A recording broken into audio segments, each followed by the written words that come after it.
everybody, what's up? Kevin here from the MSOTD Rocks YouTube channel. Today is day number 4 of our 2020 year-end awards, and now we're getting to the stuff that didn't go so well in 2020. This is our top 5 worst songs of the year.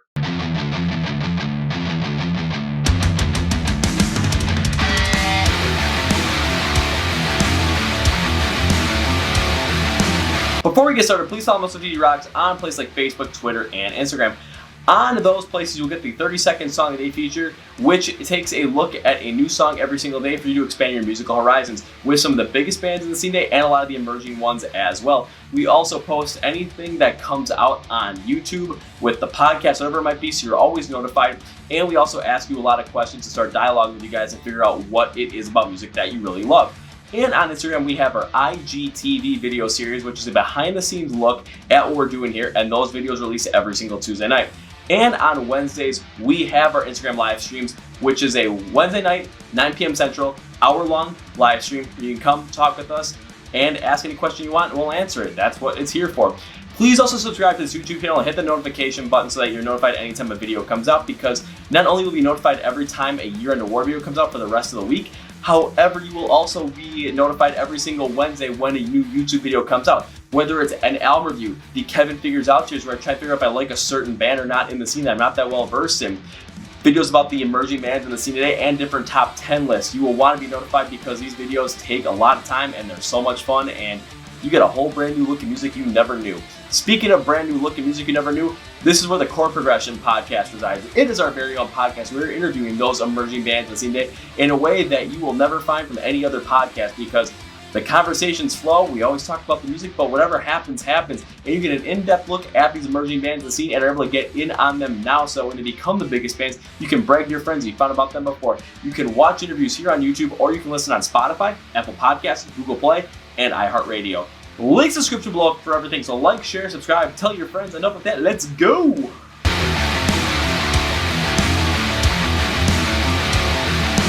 So a little bit of background before we really jump into it. I only go through 5 songs in this because I don't want to take too much time today to take a look at what was bad. I really want to focus on more of what was good, but I do also have to call out the other side of it as well. And I do know that at times, you guys might like some of these songs, and these are just my opinions as well. The fan vote is where you guys come in and say what you guys thought as well. And if you don't agree with me, that is totally fine. Take my opinion with a grain of salt anyway. I will explain why I think some of these songs are not that good. And covers are also included in this as well, because not every cover is going to turn out like Disturbed Sound of Silence. Trust me on this. Taking a look at the past recipients of this award, in 2018, 3 Days Grace won this award with the song Right, Left, Wrong, because it was just, oh my god, left, right, left, wrong. Oh dear god, I was just not a fan of that. It was just very simplistic, very cringeworthy with the lyrics. And in 2019, Bring Me the Horizon with Nihilist Blues, with a very trippy electronic style song that really felt like it fit in a club setting, but not for Bring Me the Horizon. It was even said that Evanescence was suing them over some sort of like copyright thing. However, that turned out to be nothing, and that actually led to Bring Me the Horizon and Evanescence working together and immediately being featured on Post-Human Survival Horror. So I guess it actually worked out for the best. But let's start this countdown. Number 5.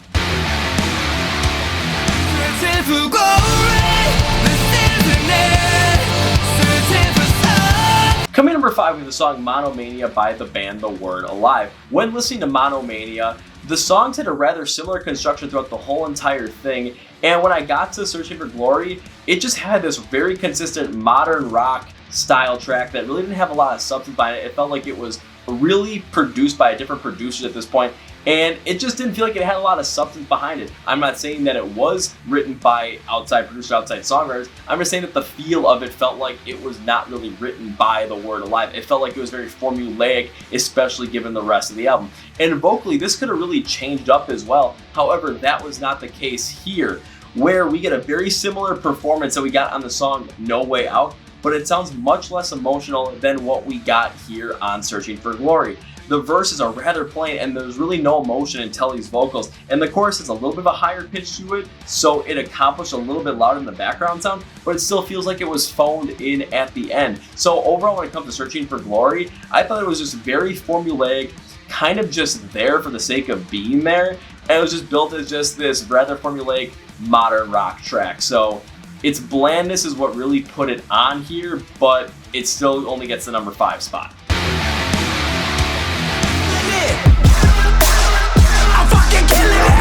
Coming number 4 of the song Killing It by the band Hollywood Undead, and this is off of New Empire Volume 1. When I listened to this one, I just thought the construction on this in terms of the instrumentals was so far off, I couldn't really stand it. And the band really focused in on this heavily produced track full of like a dubstep style that I thought, come on, can we leave this in 2011 please? Because this just doesn't make any sense what was going on with the album. And I got that the album had more of an electronic vibe to it, as well as they put in some more of those pieces there. However, this really just had that dubstep vibe, didn't have that cocky energy that I talked about in the most prized albums of the year list. So it was really missing on this song with that dubstep style. The overproduction feel that really fell short. Then the vocals, this one is really low on the totem pole in terms of what Hollywood Undead is able to do. The rappers from all the guys really sound uninspired, and the content of the lyrics was well done, don't get me wrong. The band really attacked many different people that stood in their way over the course of their music career, from J-Dog to Charlie Scene to Johnny Futures, and I like J-Dog's verse on this one as well. But mixing them with the overall sound of the song, it just doesn't work out very well with that overly produced electronic sound. Plus the overly auto-tune style on I'm Effin' Killing It in the chorus from Funny Man, it just really didn't stick out well, where Funny Man can do so many other things. And when I heard him on the other songs on this, yeah, it really worked out well. This one, nuh-uh. So overall, this song is an example of what happens when auto-tune and overproduction really go wrong. And it was a huge downer on that Hollywood Undead New Empire Volume 1, which for the most part, I actually did like. So this one really wasn't for me.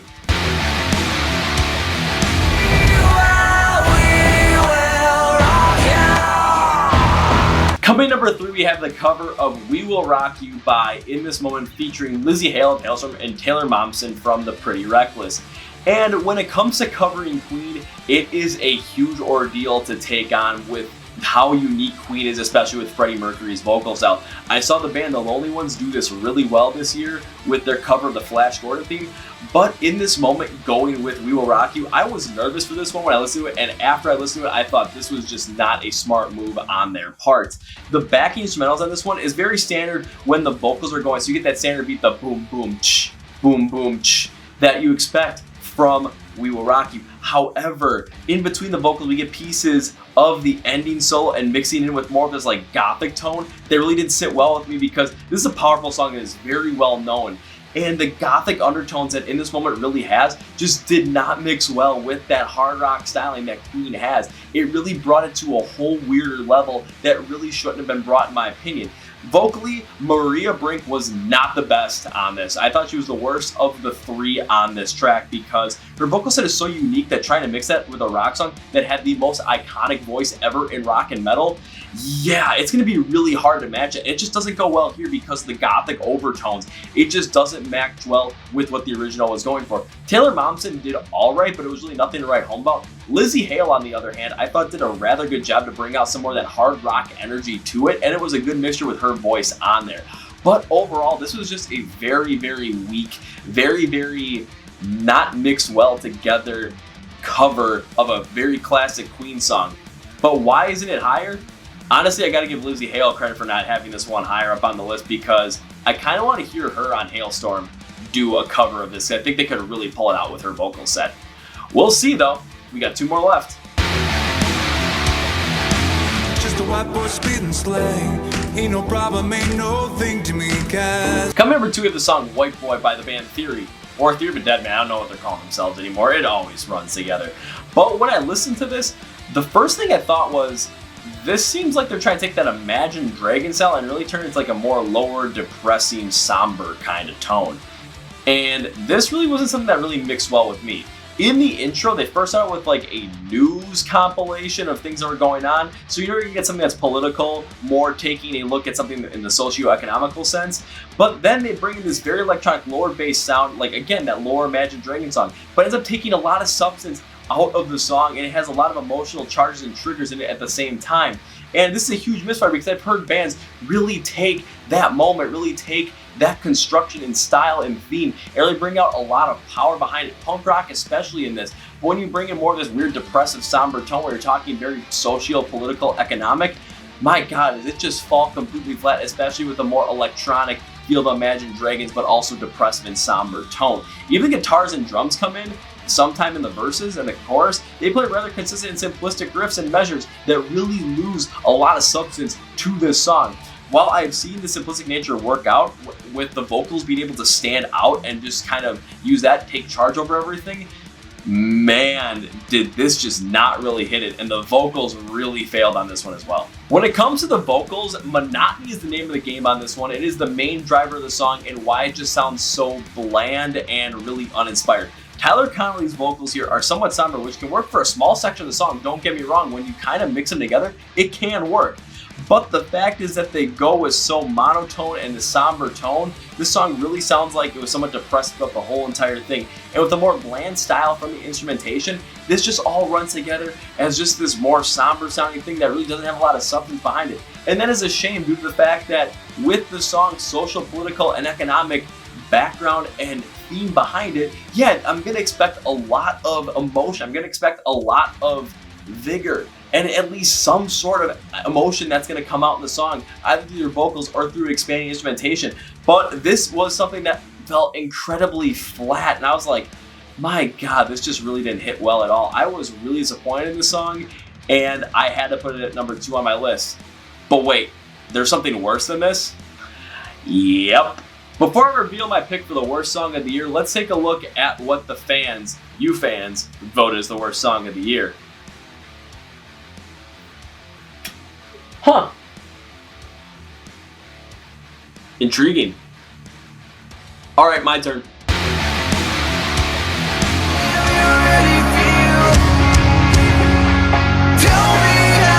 Coming number 1, I have the song Tell Me How You Really Feel by Trapt. Before I dive into the song and tell you why I think it's the worst of the year, I do want to say this. When it comes to reviewing Shadowwork and the songs on it for these lists in 2020, I'm taking out in consideration anything that deals with anything they've done on social media with their political affiliations as well, especially from Chris Brown. And the reason I'm doing that is because I feel like a lot of people that are making these lists are making these things and are really going to put Trapt on this worst list from songs and albums based on the fact of their political response and how much people are against that political response at the same time as well from a social perspective. I don't want to do that, and I want to keep this music as it is and really just take a look at the music as a whole, so that's why I'm taking it out. However, that still doesn't save the song, so let's unpack this one. Right from the intro of this song, you get this rather simplistic drum beat, but then you get this heavier pop, like 80s pop feel with a rather higher pitched synth. But right from the outset when I listened to it, I thought, wait, this kind of reminds me of Sugar by Maroon 5. Uh-oh, this is going to be interesting. And right when you get to the first verse, I still think this way, the way Chris is constructing his vocals from the first half here, they really do play in that intro style that the synth is going with, which is okay. When you get to the pre-chorus, oh boy, now it really feels like the pre-chorus is Sugar by Maroon 5. A little bit of a faster paced style vocal, but the synth is again heavy, and the instrumentals begin to pick up as well, and the density at this point is a little bit more with that synth.